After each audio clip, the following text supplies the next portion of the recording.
السلام علیکم ورحمۃ اللہ وبرکاتہ۔ الحمد للہ رب العالمین والصلاة والسلام علی سید الانبیاء والمرسلین وعلی آلہ واصحابہ اجمعین، اما بعد۔ اللہم صلی علی سیدنا مولانا محمد وبارک وسلم، اللہم صلی علی سیدنا مولانا محمد وبارک وسلم، اللہم صلی علی سیدنا مولانا محمد وبارک وسلم۔ فاعوذ باللہ من الشیطان الرجیم، بسم اللہ الرحمن الرحیم۔ الف لام میم، اس کے معنی اللہ کو معلوم ہے۔ ذالک الکتاب لا ریب فیہ، اس کتاب میں کوئی شک نہیں۔ ھدی للمتقین، پرہیزگاروں کے واسطے اس کتاب میں ہدایت ہے۔ تفسیر: سورہ بقرہ کی ابتدا الف لام میم سے ہوئی ہے۔ اس قسم کے حروف کو حروف مقطعات کہتے ہیں۔ الف لام میم جو الگ الگ کر کے پڑھے جاتے ہیں، حروف مقطعات، یعنی یہ حروف اگرچہ اکٹھے لکھے جاتے ہیں لیکن جدا جدا یعنی الگ الگ پڑھے جاتے ہیں۔ یہ حروف الف لام میم اس سورت کے علاوہ 5 اور سورتوں کے شروع میں آئے ہیں۔ ان حروف کے علاوہ اس قسم کے کچھ اور حرف بھی ہیں جو قرآن مجید کی الگ الگ سورتوں کے شروع میں آئے ہیں۔ جو صورتیں حروف مقطعات سے شروع ہوتی ہے ان کی تعداد ٹوٹل 29 ہے۔ اللہ تعالیٰ نے ہمیں اپنی مہربانی سے ایک کتاب عنایت فرمائی اور ساتھ ہی فرمایا کہ اس کتاب کی باتیں حکمت سے بھری ہوئی، سچی اور اٹل ہے۔ اس میں کسی قسم کا شک اور شبہ نہیں۔ اس میں جو وعدے کیے گئے ہیں وہ یقینی طور پر پورے ہوں گے، اور جو تعلیم اس میں دی گئی ہے وہ بلا شبہ درست نتیجے پیدا کریں گی۔ اگر کسی کو کوئی شک والی بات نظر آئے تو تھوڑے سے غور و فکر سے خود قرآن مجید ہی کے ذریعے سے دور ہو سکتی ہے۔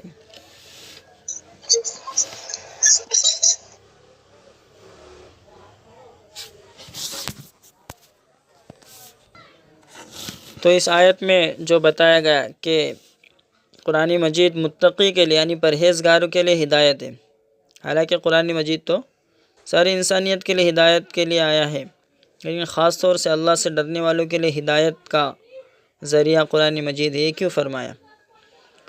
تو اس لیے فرمایا کہ جو اللہ سے ڈرتا ہوگا اور جس کو سچائی کی تلاش ہوگی، جو اپنے ہر کام کو احتیاط سے اور تقوی کی بنیاد پر کرتا ہوگا، ہر کام کرنے سے پہلے سوچ سمجھ کر احتیاط سے کام لیتا ہوگا، تو ظاہر ہے کہ ہدایت سے فائدہ احتیاط سے زندگی بسر کرنے والے لوگ ہی اٹھا سکیں گے۔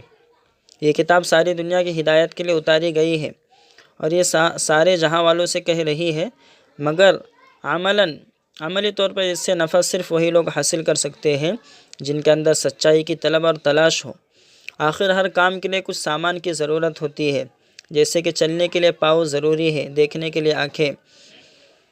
اسی طرح قرآن مجید سے ہدایت حاصل کرنے کے لیے دل کے اندر تقوی یعنی احتیاط کا مادہ موجود ہونا لازم ہے۔ احتیاط، پرہیز، گناہوں سے پرہیز کا ایک فکر اور ایک داعیہ اور جذبہ ہونا ضروری ہے۔ سورج تو سارے جہاں پر چمکتا ہے، لیکن جنہوں نے اپنی دیکھنے کی قوت ہی ضائع کر دی، آنکھیں جنہوں نے جن کی آنکھیں جا چکی ہے، ان کے لیے سورج کی روشنی بیکار ہے۔ اسی طرح قرآن مجید تو سارے جہاں کے لیے ہدایت ہے، لیکن جن کے دل میں تقوی ہی نہیں، جو ہدایت حاصل کرنا ہی نہیں چاہتے، ان کو قرآن سے ہدایت مل ہی نہیں سکتی۔ تو دلوں میں تقوی پیدا کرنے کے لیے ضروری ہے کہ ہم خود اپنے کاموں کا محاسبہ کرتے رہیں، حساب لیتے رہیں اپنے کاموں کا، کہ آج میں نے کتنے نیک اعمال کیے، کتنے گناہ کیے۔ گناہ زیادہ ہو رہے تو گناہوں کو کم کرے، نیکیاں کم ہو رہی ہے تو نیکیوں کو زیادہ کرے۔ ایک مرتبہ حضرت عمر رضی اللہ عنہ نے فرمایا، اس سے پہلے کہ لوگ تم سے حساب لیں، تم اپنا حساب خود کر لو۔ حضرت حسن بصری رحمۃ اللہ علیہ سے تقوی کے متعلق پوچھا گیا تو فرمایا، اللہ تعالیٰ کے حکم کے سامنے کسی اور کا حکم نہ مانے اور یقین رکھیے کہ تمام کام اللہ تعالیٰ ہی کے ہاتھ میں ہے۔ اس لیے جس شخص کا عقیدہ اور عمل یہ ہو وہ متقی ہے۔ کسی نے حضرت عبداللہ بن عمر سے پوچھا کہ تقویٰ کس کو کہتے ہیں؟ تو انہوں نے فرمایا کہ تم اپنے نفس کو کسی دوسرے سے بہتر نہ سمجھو، اپنے نفس کو کسی دوسرے سے بہتر نہ سمجھو، تم یہی سمجھو کہ میں ہی کمزور ہوں اور میرا ہی قصور ہے۔ جب تمہارے اندر یہ چیز پیدا ہو جائے تو متقی بن جاؤ گے۔ علماء کرام فرماتے ہیں کہ تقویٰ کے 3 درجے ہیں۔ پہلا درجہ کہ شرک سے بچنا، دوسرا درجہ بڑے گناہوں سے بچنا اور چھوٹے گناہوں پر اصرار نہ کرنا۔ دوسرا درجہ بڑے گناہوں سے بچنا اور چھوٹے گناہوں پر اصرار یعنی لگاتار چھوٹے گناہوں کو نہ کرنا۔ اور تیسرا درجہ تقویٰ کا انسان شک اور شبہ والی باتوں سے بچتا رہے۔ شک اور شبہ جس کے اندر بھی ہے، کھانا حلال ہے کہ حرام ہے، شک ہے، یقینی طور پہ معلوم نہیں، تو اس سے بھی انسان بچے۔ یہ تقویٰ کا سب سے اعلیٰ درجہ، تیسرا درجہ، سب سے اعلیٰ درجہ۔ تو پہلا درجہ شرک سے بچے، دوسرا درجہ بڑے گناہوں سے بچے اور چھوٹے گناہوں پر اصرار نہ کرے۔ کیا بعض مرتبہ ہو جائے چھوٹا گناہ تو معافی تلافی توبہ استغفار کرے، لیکن اصرار نہ کرے، بار بار کرتا نہ رہے چھوٹا گناہ بھی۔ یہ تقویٰ کا دوسرا درجہ۔ تیسرا درجہ فرمایا کہ انسان شک اور شبہ والی باتوں سے، کاموں سے، کھانوں سے، ہر عمل سے، شک و شبہ والے عمل سے بچتا رہے، کسی کو اپنے اوپر بھی شک کا موقع نہ دے۔ تو یہ تقویٰ کا تیسرا درجہ ہے۔ حدیث شریف میں آتا ہے کہ قیامت کے دن آواز آئیں گی کہ متقی لوگ کہاں ہیں؟ متقی اللہ سے ڈرنے والے متقی لوگ اٹھیں گے اور اللہ تعالیٰ کی تجلی کے سائے میں چلے جائیں گے۔ اللہ کی تجلی کہتے ہیں کہ اللہ تعالیٰ اپنا دیدار کرائیں گے اور اللہ کے نور سے جو روشنی آئیں گی، جو اللہ کے نور سے روشنی حاصل ہوں گی، وہ اللہ کی تجلی۔ متقی لوگ اٹھیں گے، اللہ تعالیٰ کی تجلی کے سائے میں چلے جائیں گے۔ وہ تجلی ان پر ہر وقت سایہ ڈالے ہوئے ہوں گے اور کسی وقت بھی ان سے الگ نہیں ہوں گے۔ کسی نے حضرت معاذ بن جبل رضی اللہ عنہ سے پوچھا کہ کیا حضرت پوچھا کہ متقی کون ہے؟ تو آپ نے فرمایا کہ متقی وہ لوگ ہیں جنہوں نے اپنے آپ کو ہر قسم کے شرک سے محفوظ رکھا اور اللہ تعالیٰ کی خالص عبادت کرتے رہے۔ متقیوں کی علامت یہ ہے کہ اگر انہیں مصیبت آئے تو صبر کرے اور خدا کے فیصلے پر راضی ہو، اگر راحت آئے تو خدا کی نعمت کا شکر ادا کرے، قرآن مجید کے حکموں کے سامنے ہمیشہ فرما بردار رہے، یہی لوگ متقی ہیں۔ پھر فرمایا الذین یؤمنون بالغیب ویقیمون الصلاة ومما رزقناہم ينفقون، جو لوگ غیب پر ایمان لاتے ہیں اور نماز قائم کرتے ہیں اور جو کچھ ہم نے انہیں دیا اس میں سے خرچ کرتے ہیں۔ تفسیر یہ ہے کہ اس آیت میں متقین کی پہلی صفت بیان کی جاتی ہے۔ اللہ سے ڈرنے والے کی پہلی صفت وہ یہ کہ غیب پر ایمان لاتے ہیں۔ غیب جو نظر نہیں آتی اسے غیب کہتے ہیں، جو ان کی دیکھی ہوئی نہیں ہے، جیسے جنت، دوزخ، فرشتے، عرش وغیرہ، ان چیزوں کو پیغمبر صلی اللہ علیہ وسلم کے کہنے پر مان لینا ہی ایمان ہے، غیب پر ایمان لاتے ہیں۔ پھر دوسری صفت بیان فرمائی، نماز پابندی کے ساتھ ادا کرتے ہیں، نماز قائم کرتے ہیں۔ نماز اللہ تعالیٰ کے آگے جھکنے، اپنی بندگی کا اظہار کرنے، اللہ تعالیٰ سے گہرا تعلق پیدا کرنے کا نام ہے، اور نماز بدنی عبادتوں میں سب سے اعلیٰ عبادت ہے۔ نماز بدنی عبادتوں میں سب سے اعلیٰ عبادت ہے۔ تمام مسلمان پاک اور صاف ہو کر دن میں 5 مرتبہ ایک امام کے پیچھے قبلے کی طرف منہ کر کے ایک قطار میں، ایک صف میں کھڑے ہوتے ہیں اور اپنے خدا کے سامنے حاضر ہو کر اپنی بندگی اور آپس میں بھائی بھائی ہونے کا اقرار کرتے ہیں۔ اس سے جماعت کے تمام لوگوں کے دل کھوٹ، حسد اور خود غرضی سے پاک ہو جاتے ہیں، آپس میں محبت پیدا ہوتی ہے، ایک دوسرے کے دکھ درد کا احساس ہوتا ہے اور انسان بے حیائی اور گناہ سے رک جاتا ہے۔ حدیث میں آتا ہے کہ مسلمان اور کافر کے درمیان فرق کرنے والی چیز نماز کا چھوڑنا ہے۔ ایمان والے اور کافر میں فرق نماز کے چھوڑنے سے ہوگا، جس نے نماز چھوڑا کافروں کی کیٹیگری میں آ جاتا ہے۔ ایک اور حدیث میں آتا ہے کہ نماز مومن کے معراج ہے۔ نماز ایک ایسی عبادت ہے جو اخلاقی، روحانی، انفرادی اور اجتماعی غرض ہر لحاظ سے مفید ہے، اس لیے نماز کو دین کا ستون قرار دیا گیا۔ یہ دوسری صفت بیان فرمائے نماز قائم کرتے ہیں کس کی؟ متقین کی۔ متقین کے اندر جو کوالٹیز ہونی چاہیے اللہ اس کو بیان کر رہے ہیں۔ غیب پر ایمان لاتے، دوسرا نماز کو قائم کرتے، اور تیسری جو کچھ اللہ نے انہیں مال و دولت عطا فرمایا اس کو اللہ کی نعمت سمجھ کر اللہ کے محتاج بندوں پر خرچ کرتے ہیں اور اللہ کے راستے میں خرچ کرتے ہیں۔ پھر فرمایا والذین یؤمنون بما انزل الیک وما انزل من قبلک، اور جو لوگ ایمان رکھتے ہیں اس پر جو آپ کی طرف اتارا گیا اور جو آپ سے پہلے اتارا گیا۔ تفسیر ہے کہ اس آیت میں متقی لوگوں کی چوتھی صفت بیان کی گئی ہے کہ جو کتاب آپ کی طرف اتاری گئی ہے اس پر ایمان لاتے ہیں، اور جو آپ سے پہلے اتاری گئی اس پر بھی ایمان لاتے ہیں، یعنی قرآن پر بھی ایمان لاتے ہیں، اور قرآن سے پہلے جو آسمانی کتابیں اس پر بھی ایمان لاتے ہیں۔ قرآن مجید میں آخری پیغمبر صلی اللہ علیہ وسلم کی کتاب اور آپ سے پہلے پیغمبروں کی کتابوں کا ذکر کیا گیا ہے۔ قرآن مجید میں آپ کے بعد کوئی پیغمبر نہیں آنے والا، اس کو ذکر کیا گیا۔ یہاں پر بھی معلوم ہوتا ہے کہ اس آیت سے کہ جو آپ کی طرف اتارا گیا، جو آپ سے پہلے کی طرف جو کتاب اتاری گئی اس پر یہ لوگ ایمان لاتے ہیں۔ آپ کے بعد جو کتاب اتاری گئی ایسا نہیں بتلایا، اللہ تعالیٰ نے ایسا نہیں فرمایا۔ تو یہ آیت بھی اللہ کے نبی کے ختم نبوت کے عقیدے کو بتلا رہی ہے۔ پورے قرآن میں کہیں بھی آپ کے بعد کسی بھی نئے نبی کے آنے کا ذکر نہیں، نئی کتاب کے آنے کا ذکر معلوم ہوتا ہے۔ آپ کے بعد کوئی پیغمبر نہیں ہوگا، اسی کا نام ختم نبوت کا عقیدہ ہے۔ جو پیغمبر آپ صلی اللہ علیہ وسلم سے بہت پہلے گزرے ہیں ان کی تعداد بہت زیادہ ہے۔ قرآن مجید نے جن انبیاء کا نام لیا ہے وہ تقریباً 25 انبیاء ہے، 25 نبیوں کا نام قرآن میں آیا ہے، اور پورے نبیوں کی تعداد اللہ ہی بہتر جانتے ہیں، لیکن ایک اندازہ لگایا جاتا ہے۔ اندازہ وہ 1,24,000 انبیاء کا اندازہ لگایا جاتا ہے، کم زیادہ ہو سکتے ہیں۔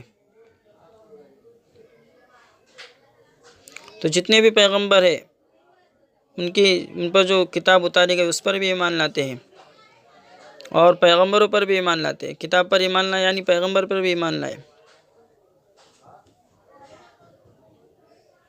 پھر فرمایا وبالآخرۃ ہم یوقنون، اور وہ آخرت پر یقین رکھتے ہیں۔ آخرت، مرنے کے بعد والی زندگی کو آخرت کہتے ہیں۔ یہ دنیا عمل کی جگہ ہے، یعنی وہ زندگی جس کے بعد عمل کی مہلت ختم ہو جائیں گی اس کو آخرت کہتے ہیں۔ اس کے بعد آنے والا جہاں اعمال کے بدلے کی جگہ ہے، جس میں ہمارے ایک ایک کام کا پورا بدلہ ملے گا، اس میں کوئی شک نہیں۔ اس دنیا میں بھی ہمیں اس کے حالات اور واقعات کے لحاظ سے کچھ بدلہ ملتا ہے، مگر پورا نہیں۔ دنیا میں بھی انسان کو نیک اعمال کا بدلہ ملتا ہے، لیکن پورا بدلہ نہیں ملتا۔ آخرت میں پورا بدلہ ملے گا۔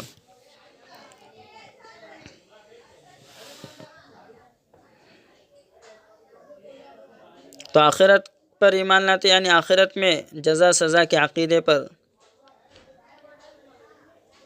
ایمان رکھتے ہیں۔ جزا سزا، نیک کام کریں گے تو بدلہ ملے گا، برے کام کریں گے تو سزا ملیں گی،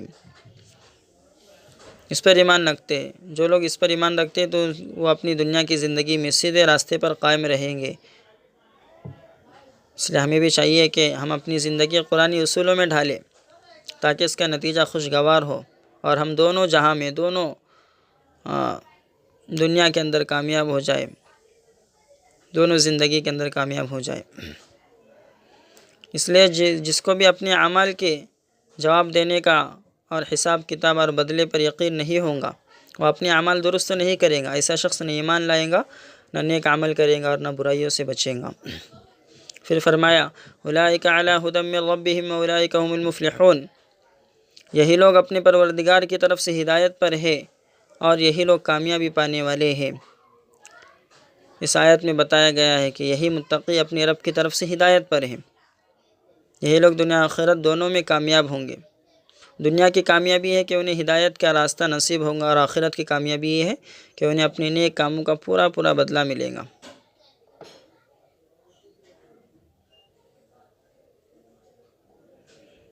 اسلام سے پہلے عرب قوم مفلس تھی، غریب تھی، محتاج تھی، اونٹ پالنا ان کا پیشہ تھا، ان کے پاس دولت نہ تھی، نہ لشکر، نہ کھانے کی بہتات، لیکن جب انہوں نے اسلام قبول کر لیا اور قرآن کی تعلیم پر پختگی سے عمل کیا تو جس طرف بھی گئے وہ کامیاب ہوئے۔ زمین نے ان کے قدم چومے اور آسمان نے ان پر برکتوں اور رحمتوں کی بارش کی۔ اللہ تعالیٰ نے ان سے جو وعدے کیے تھے سب پورے ہو گئے۔ اگر آج ہم بھی قرآن مجید کے حکموں کے مطابق اپنی زندگیاں ڈھال لیں تو کامیابی کا یہ وعدہ ہمارے لیے بھی ہے، اور ہم بھی دنیا اور آخرت کی کامیابی حاصل کر لیں گے۔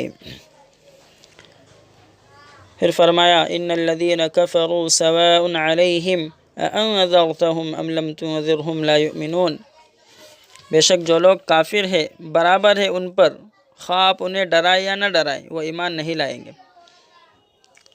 یعنی اللہ کے عذاب سے انہیں ڈرائے یا نہ ڈرائے وہ ایمان لانے والے نہیں، جو کافر ہے ان کی دل کی حالت ایسی ہے۔ تفسیر یہ ہے کہ جو چیزیں اللہ کے نبی صلی اللہ علیہ وسلم کے دین سے یقینی طور پر ثابت ہو اور ان میں کوئی شک اور شبہ والی بات نہیں، اس کا انکار کرنے والا کافر ہے۔ پچھلی آیت میں اللہ تعالیٰ نے متقی کا، اللہ سے ڈرنے والوں کا حال اور ان کی کامیابی کا ذکر فرمایا، اور اس آیت میں منکروں اور کافروں کا حال اور انجام بھی بیان کیا۔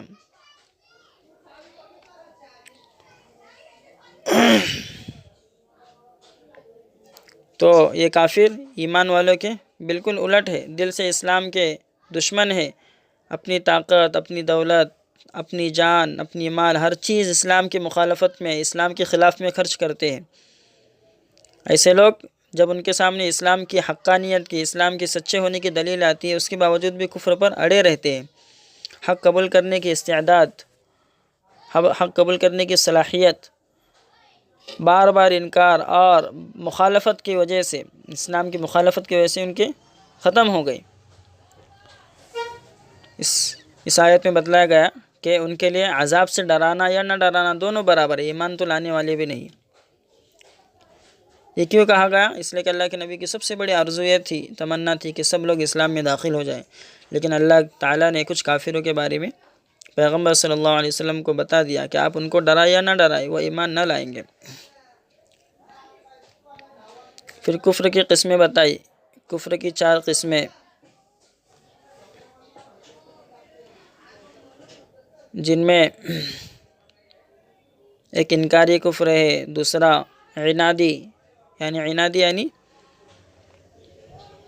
ساری چیزیں جان کر لیکن ہر دھرمی سے قبول نہ کرنا حق بات کو، اور تیسرا کفر نفاقی ہے، اپنے عمل سے، اپنے دل سے جو ہے، اپنے دل میں کفر کو چھپانا، اپنے عمل سے اسلام کو ظاہر کرنا۔ چوتھا کفر جہالت ہے، کہ اسلام کی سچے ہونے کو سمجھنے کی کوشش ہی نہیں کرتے۔ اور پانچواں کفر تاویل، جس کا نام الحاد، زندقہ اور دہریت ہے۔ ہاں، پھر فرمایا کفر کا نتیجہ کیا ہوگا؟ ختم اللہ علی قلوبہم وعلی سمعہم وعلی ابصارہم غشاوہ ولہم عذاب عظیم، اللہ نے ان کے دلوں اور کانوں پر مہر لگا دی اور ان کی آنکھوں پر پردہ پڑا ہوا ہے، اور ان کے لیے بہت بڑا عذاب ہے۔ تفسیر یہ کہ اللہ تعالیٰ کی طرف سے مہر کا لگنا انسان کے جان بوجھ کر کفر اختیار کرنے اور اس پر اڑ جانے کے بعد ہوتا ہے۔ ہر شخص کو اللہ تعالیٰ کی طرف سے صحیح فطرت عطا ہوئی ہے، اور اس میں اللہ تعالیٰ کی نشانیوں میں غور اور فکر کرنے کی طاقت بھی شامل ہے۔ ہر انسان کو یہ طاقت اختیار ہے کہ اللہ کی نشانی میں غور کر کے اللہ کو پہچانے، لیکن جب انسان اپنی قوتوں کا غلط استعمال کرنے لگتا ہے اور پیغمبر صلی اللہ علیہ وسلم کی تعلیمات سے منہ موڑ کر شیطان کے پیچھے چلنے کا ارادہ کر لیتا ہے تو وہ سیدھے راستے سے بھٹک جاتا ہے، اور اللہ تعالیٰ کی مدد اس کا ساتھ چھوڑ دیتی ہے۔ اب وہ غلط راستے کو ہی سیدھا راستہ سمجھنے لگتا ہے، اس کے دل پر مہر لگ جانے کا یہی مطلب ہے۔ کہ غلط راستے کو ہی سیدھا راستہ وہ سمجھنے لگ جائے، غلط بات کو ہی صحیح بات سمجھنے لگ جائے۔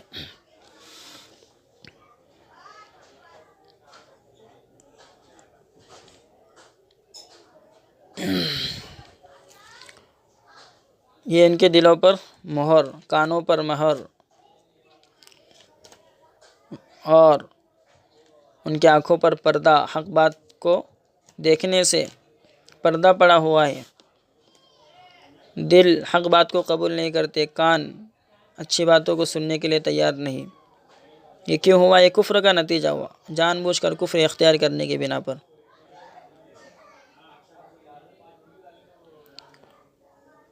منافقین کے بارے میں فرمایا،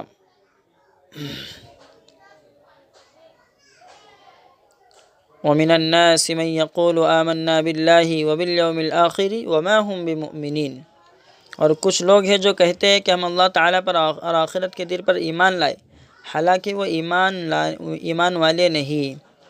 کہتے تو ہے اللہ تعالیٰ پر آخرت کے دن پر ایمان لائے، لیکن ایمان والے نہیں۔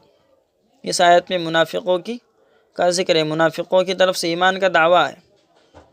ظاہری طور پر ایمان کو اپنے اندر جو ہے ایمان کو ظاہر کر رہے، لیکن باطنی طور پر، دلی طور پر ایمان لانے والے نہیں ہے۔ مکہ میں جو ہے منافقوں کا مدینہ میں منافقوں کا سردار ابی بن کعب،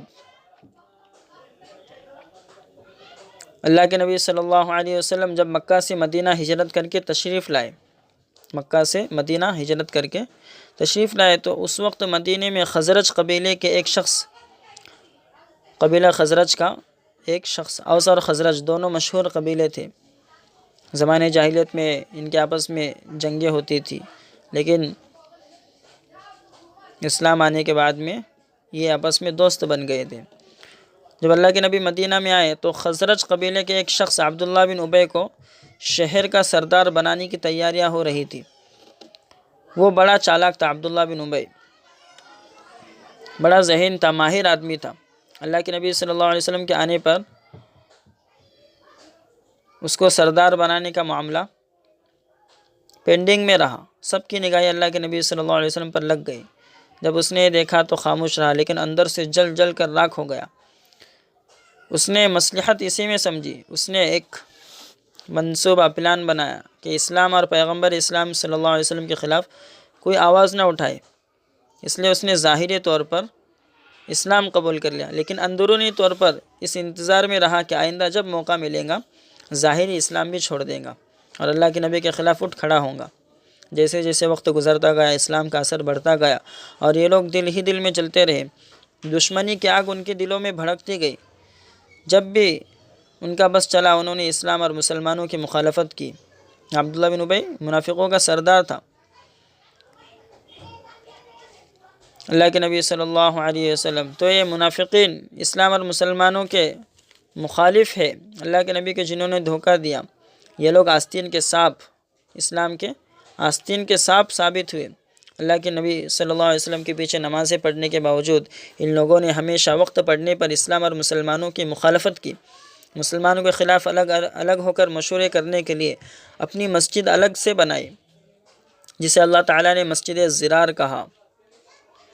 جنگ احد کے موقع پر عین جب لڑائی کا سامنا تھا، مسلمانوں کا انہوں نے ساتھ چھوڑا، انہی منافقوں نے۔ تو جو ابھی آیت کا ترجمہ کیا گیا وَمِنَ النَّاسِ مَن يَقُولُ، اس آیت کے اندر انہی منافقوں کی عادتیں اور ان کے جو برائیاں ہیں، ان کے اندر باطنی خباثت ہے، اس کو بیان کیا گیا۔ اللہ تعالی ہم سب کو ان خرابیوں سے بچائے اور ایمان کامل نصیب فرمائے۔ آج بھی اسلام کو سب سے بڑا خطرہ مسلمان نما کافروں سے، دکھنے والے مسلمان لیکن اندر سے کافر، یعنی وہ لوگ جو بظاہر اسلام کا کلمہ پڑھتے ہیں، مسلمانوں جیسے نام رکھتے ہیں اور مسلمانوں کے ساتھ رہتے ہیں، لیکن حقیقت میں ان کے دلوں میں کفر ہے اور مسلمانوں کے خلاف کافروں سے انہیں ہمدردی ہے۔ ایسے لوگوں سے اسلام کو سب سے بڑا خطرہ ہے، جو آستین کے سانپ ہوتے ہیں۔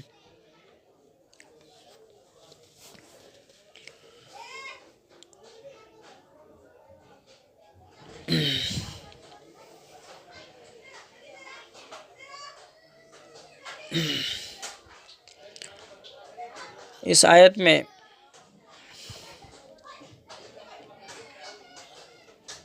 جو بتلایا گیا کہ منافق ایمان لانے کا دعویٰ کرتے ہیں لیکن ایمان لانے والے نہیں،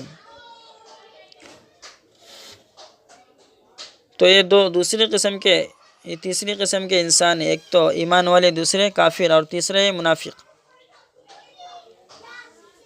یہ لوگ بھی اسلام کے مخالف اور سخت دشمن ہیں، مگر اپنے کفر اور دشمنی کو دلوں میں چھپائے رکھتے ہیں۔ قرآن مجید کی اصطلاح میں انہیں منافق کہا گیا۔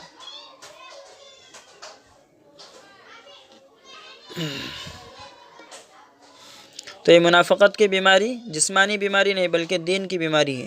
جس طرح بدن کی بیماریاں ہوتی ہے اسی طرح دین اور عقیدے کی بھی بیماریاں ہوتی ہیں۔ تو اس بیماری سے مراد عقیدے کی بیماری ہے۔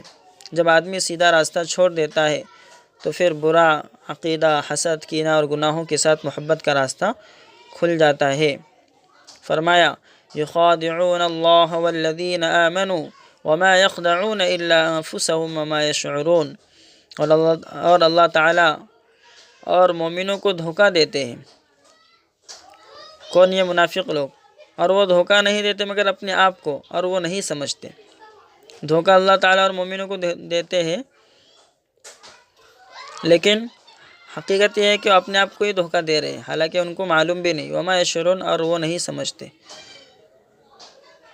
منافق جو کچھ وہ زبان سے کہتے ہیں اسے دل سے نہیں مانتے، اور جو دل میں رکھتے ہیں اسے زبان پر نہیں لاتے۔ وہ صرف مسلمانوں سے فائدہ حاصل کرنے کے خاطر یا ان کی پکڑ سے بچنے کے لیے اپنے آپ کو مسلمان کہتے ہیں۔ ان کی جرأت اس قدر بڑھ جاتی ہے کہ اپنے خیال میں اللہ تعالیٰ کو بھی دھوکہ دینے لگتے ہیں۔ اللہ کے نبی صلی اللہ علیہ وسلم کے زمانے میں یہ لوگ مسلمانوں کی مجلسوں اور مشوروں میں شریک ہوتے، اپنا بھروسہ جماتے اور پوشیدہ طور پر چھپ کر کافروں سے بھی دوستی رکھتے، انہیں مسلمانوں کی باتوں سے آگاہ کرتے اور دوست کی شکل میں ایماندار جماعت پر چھری چلاتے۔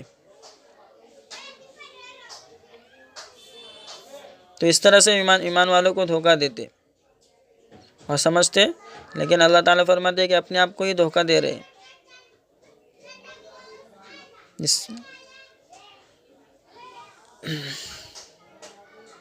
اور یہ بھی کہتے ہیں کہ ہم اللہ تعالیٰ کو بھی دھوکہ دے رہے ہیں، یہ بھی سمجھتے کہ اللہ تعالیٰ کو بھی دھوکہ دے سکیں گے۔ اس سے بڑی نادانی اور بیوقوفی کیا ہو سکتی ہے کہ مخلوق اپنے خالق کو دھوکہ دینے کا خیال دل میں لائے۔ اس لیے اللہ تعالیٰ نے فرمایا کہ یہ نادان ہے، حقیقت کا شعور نہیں رکھتے، نادانی کو دانائی اور بیوقوفی کو عقل مندی سمجھتے ہیں۔ نادانی کو دانائی، نہ جاننے کو جاننا، اور بیوقوفی کو عقل مندی سمجھتے ہیں۔ پھر فرمایا فی قلوبہم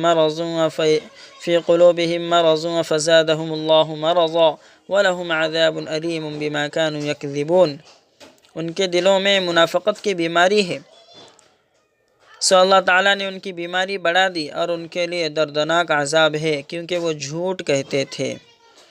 اس آیت میں منافقوں کے بارے میں ان کی بیماری کے بڑھانے کے بارے میں بتلایا، اس لیے کہ وہ جھوٹ کہتے۔ تو اللہ تعالیٰ نے ان کی بیماری کو کس لیے بڑھایا؟ ان کے کفر اور نفاق کو اس لیے بڑھایا کہ وہ اپنے بیماری کو بیماری نہیں سمجھتے اور اس کی اصلاح کی کوشش نہیں کرتے، تو اللہ تعالیٰ نے ان کی بیماری بڑھا دی، یا ایسے حالات پیدا ہو گئے جن سے انہوں نے اپنے بیماری کے بڑھانے کا کام کر لیا۔ جس طرح بیماریوں کا نتیجہ جسمانی قوت کا کم ہونا ہے، اسی طرح روحانی بیماریوں کا نتیجہ دوسرے جہاں میں، دوسری زندگی میں یعنی آخرت میں دردناک عذاب ہے۔ بما کانوا یکذبون، یہ جھوٹ بولنے کا وبال ہے۔ اس آیت میں منافقوں کے عذاب کی وجہ ان کے جھوٹ بولنے کو قرار دیا، حالانکہ ان کے کفر اور منافقت کا جرم سب سے بڑا تھا، اور دوسرے جرم مسلمانوں سے حسد اور ان کے خلاف سازشیں بھی بڑے جرم تھے، مگر دردناک عذاب کا سبب ان کے جھوٹ بولنے کو قرار دیا۔ جھوٹ بولنے کو، اس میں اشارہ پایا جاتا ہے کہ جھوٹ بولنے کی عادت ان کا اصلی جرم تھا، اسی بری عادت نے ان کو کفر و منافقت تک پہنچا دیا۔ اس لیے جرم کی حیثیت اگرچہ اب کفر و منافقت کی بڑھی ہوئی ہے، مگر ان سب خرابیوں کی جڑ اور بنیاد جھوٹ بولنا ہے۔ اس لیے قرآن مجید نے جھوٹ بولنے کو بت پرستی کے ساتھ جوڑ کر اس طرح ارشاد فرمایا، فَاجْتَنِبُوا الرِّجْسَ مِنَ الْأَوْثَانِ وَاجْتَنِبُوا قَوْلَ الزُّورِ۔ قرآن کی آیت ہے کہ بت پرستی کی نجاست سے بچو اور جھوٹ بولنے سے بچو۔